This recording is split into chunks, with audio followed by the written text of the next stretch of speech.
Hello, Baz again at GotAUkulele. Grumble, grumble, grumble. I don't often do this, but after a reaction on social media to my review of the Epiphone Les Paul yesterday, I felt I wanted to do a follow-up video, and there's a simple reason for that. I said in my review that I knew that this would be a divisive review because I know people like these.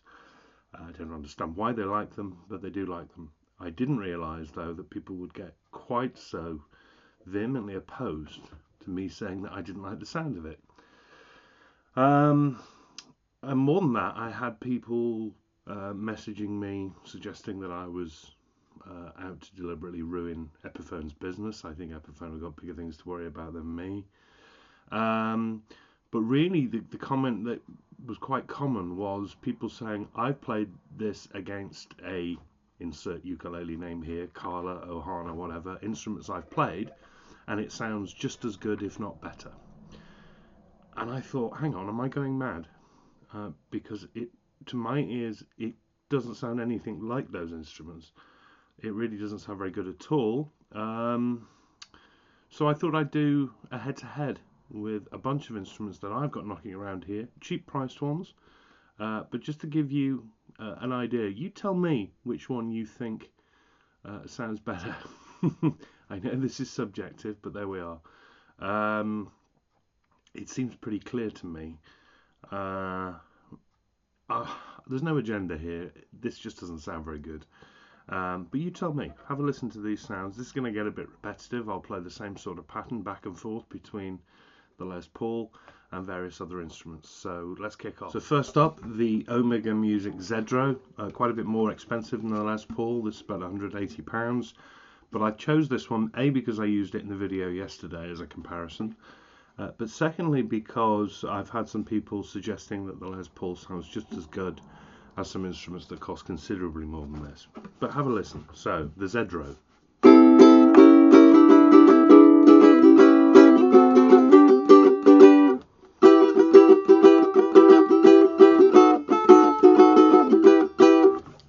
The Les Paul.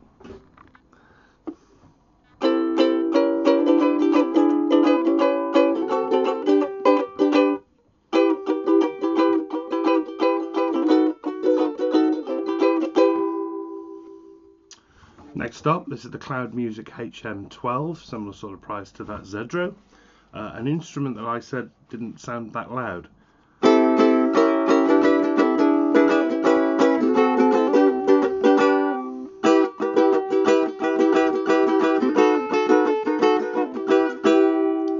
And back to the Les Paul.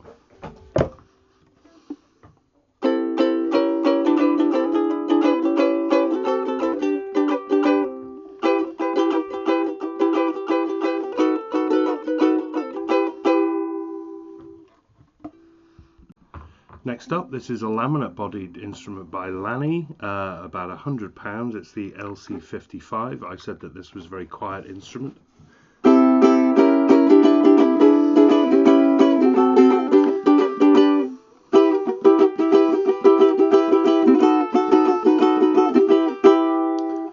And the Les Paul.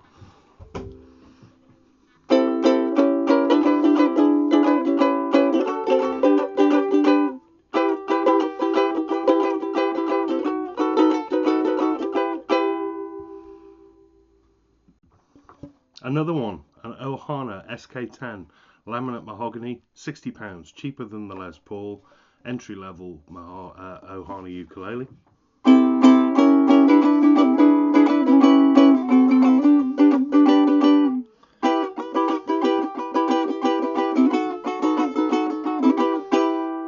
And back to the Les Paul.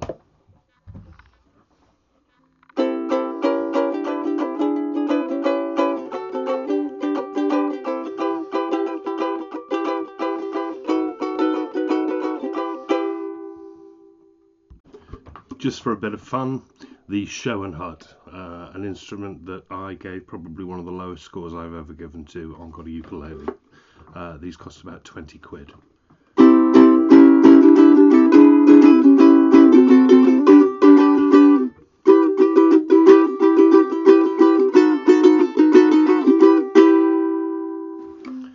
Les Paul.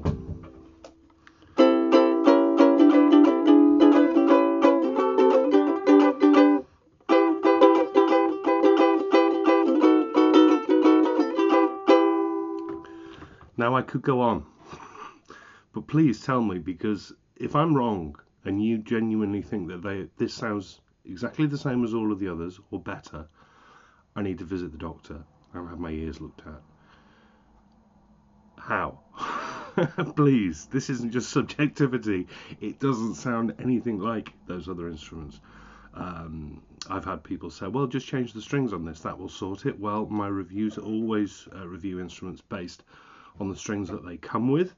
That's because string changes are subjective. I've had people say try Aquila, try D'Addario. Some of those I don't like. No amount of a string change is going to make that top thinner and make the sound chamber in here any bigger. And that's the problem with it. That's why it's dead.